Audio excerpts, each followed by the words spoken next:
What's going on, folks, and what's going on, and good morning. Well, as I'm recording this, it's a morning, beautiful morning here in my island of Puerto Rico.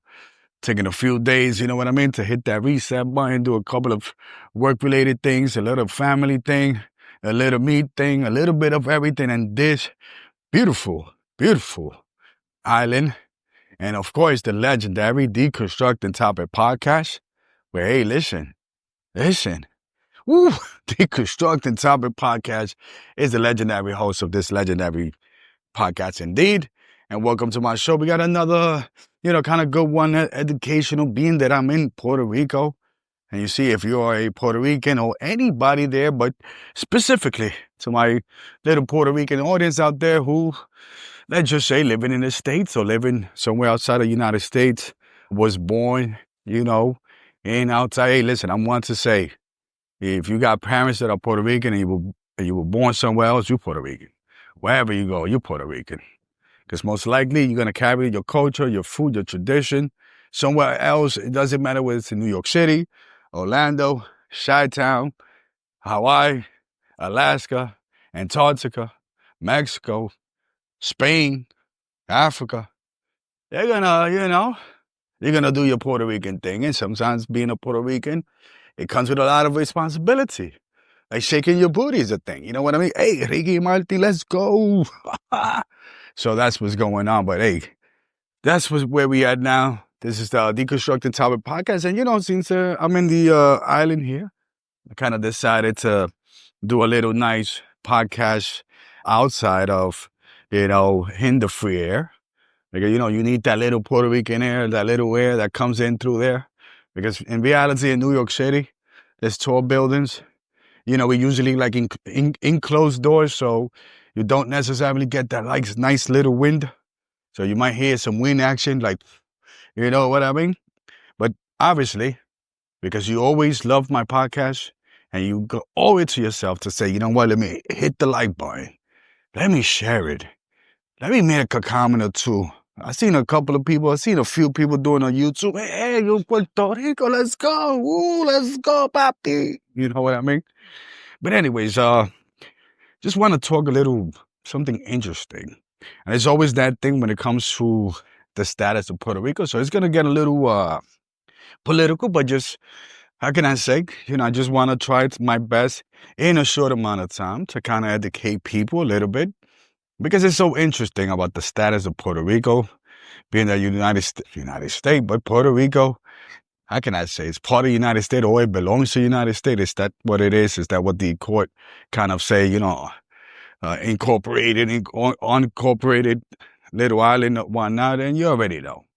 You already know why Puerto Rico is in the position as, someone who is an American citizen. We already know that United States of America have had a history of war, and what better strategic position than to keep an eye on South America, to keep an eye on Mexico, to keep an eye on Cuba, or any country in that region that, so Puerto Rico is that perfect spot. So let's be straight up, what it is, or trying to sugarcoat what it is. We already know what it is.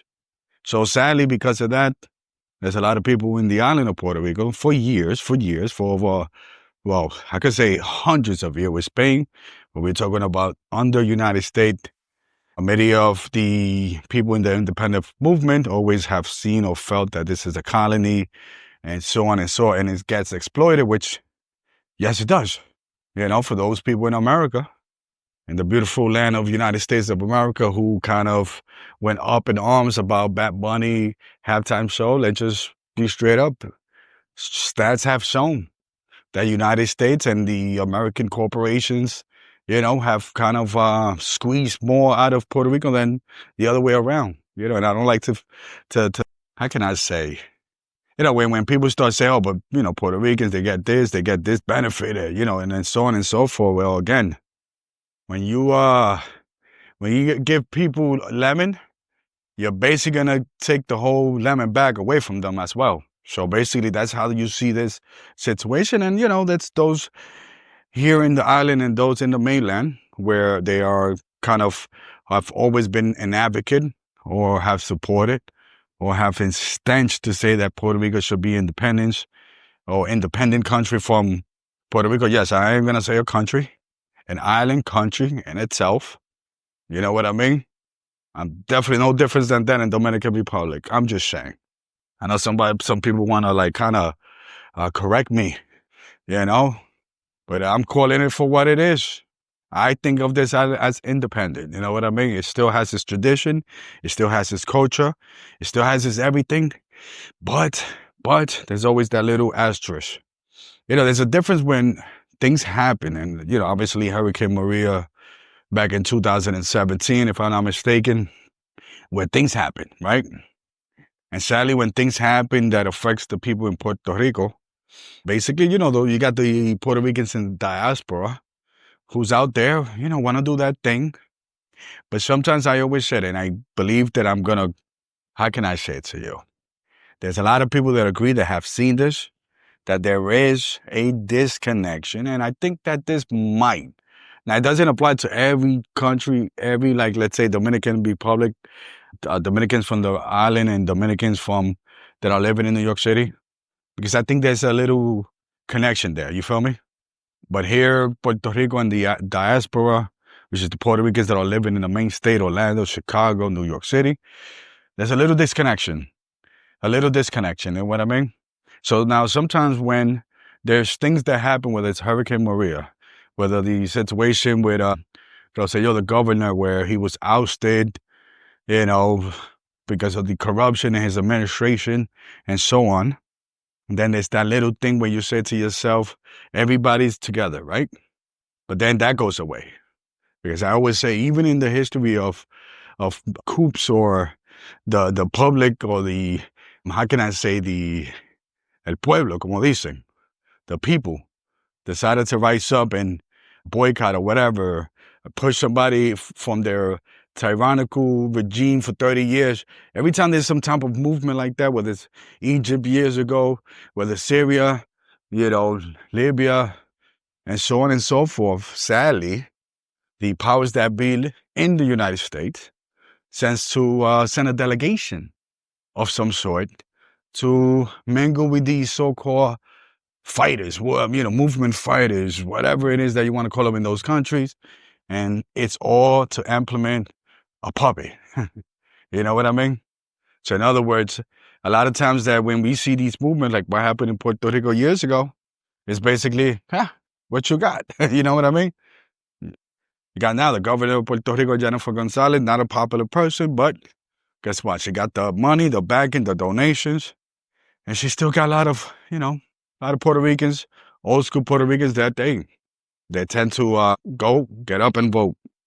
So what happened with one of the disconnection that I tend to see, and one of the disconnection is that if you're in the United States, living in, Puerto Rican, living in the United States, who have at least was born in Puerto Rico or at least have lived, let's say if you're 20 years old, 30, 40, 50, 60, you have at least lived in Puerto Rico for a good amount of time, like I did, to remember the things, and also have, gone to visit to kind of keep up to date on what's the situation and what's going on in the island. So what happens is this. A lot of times, it seems that in the Puerto Ricans in Puerto Rico, they tend to kind of say, oh man, things are bad in Puerto Rico, this and that, which is true. I've been watching, or I try not to watch, but I guess spending time with my family, it's like a sport. They watch TV, right? Because where I'm staying at with my family, it was 8 o'clock and there's not one soul outside, which is fine. Everybody's on their own home doing whatever it is. But the fact that you stay home, you get consumed, that's what something I want to touch. You get consumed and then you watch the nightly news. And me, I did that thing, I did that thing, and the next thing, as you're watching the news, it seems like for the first 10 minutes is reporting killings, murders, cold blood, calculated, gang-related, drug-related, and I'm like, okay. And I always knew, Puerto Rico's always been like that. And again, these are pockets, just like everywhere, just pockets. New York City. I love New York City. I was raised in New York City. I love the boogie down. If I ever decide to get a tattoo, yeah, your boy is plain like a bagel. If I ever decide to get a tattoo, you know what? The only tattoo I would get is a little map of the Bronx, because the Bronx is what made me. The Bronx is what made me and what shaped me to become the person, or at least part of. But hey, shout out to the boogie down Bronx, you already know. Woo! But the fact that that disconnection where sometimes some of the problems that happen in the island gets to get a little bit, how can I say, glorified, not glorified, for maximized for whatever purpose, for you to say, well, I'm here in the United States, that's why I left. You're going to come with a story.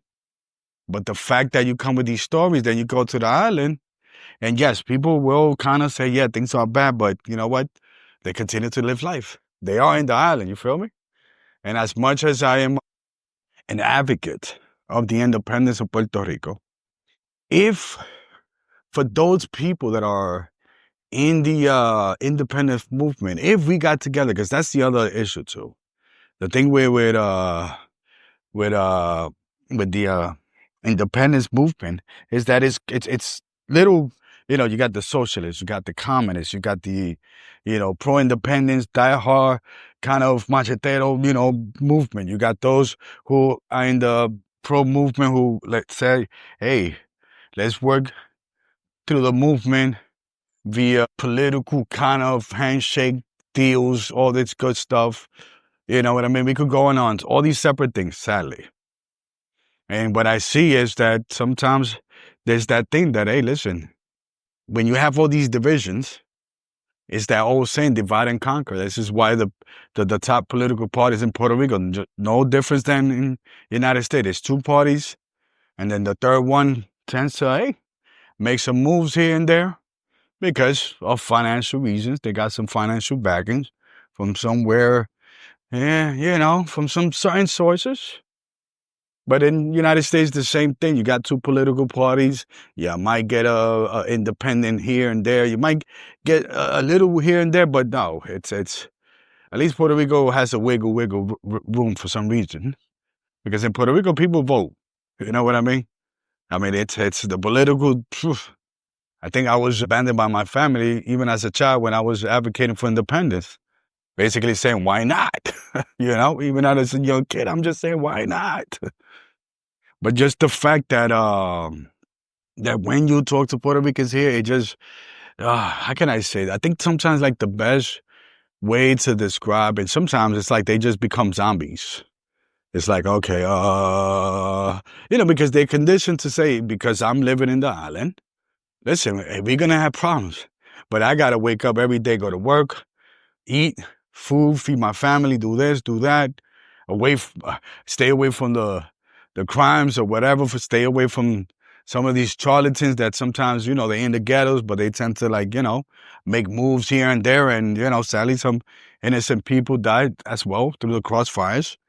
You already know how that works. But the fact that what happens in a lot of times in Puerto Rico, and then that's why there's a disconnected. Because you would think, like, let's say the people or the Puerto Ricans that are in the diaspora, you would say they would be fighting for you, but they making too much of an effort. And then when they're in Puerto Rico, they want you to join the fight, right? But, there's people be like, you know what? It is what it is. You feel me? So that's why we get into this stagnating thing here in the island when it comes to status, because what happens is this: when something hits like Maria, we all effed here in the island. You know what I mean? So when that happens, we all effed here, it's like, okay, here we go. Because sadly, it's going to be that political work, that political thing where, how can I say, people are going to be like, whatever the case might be, hey, we're not going to give you this much money, this and that.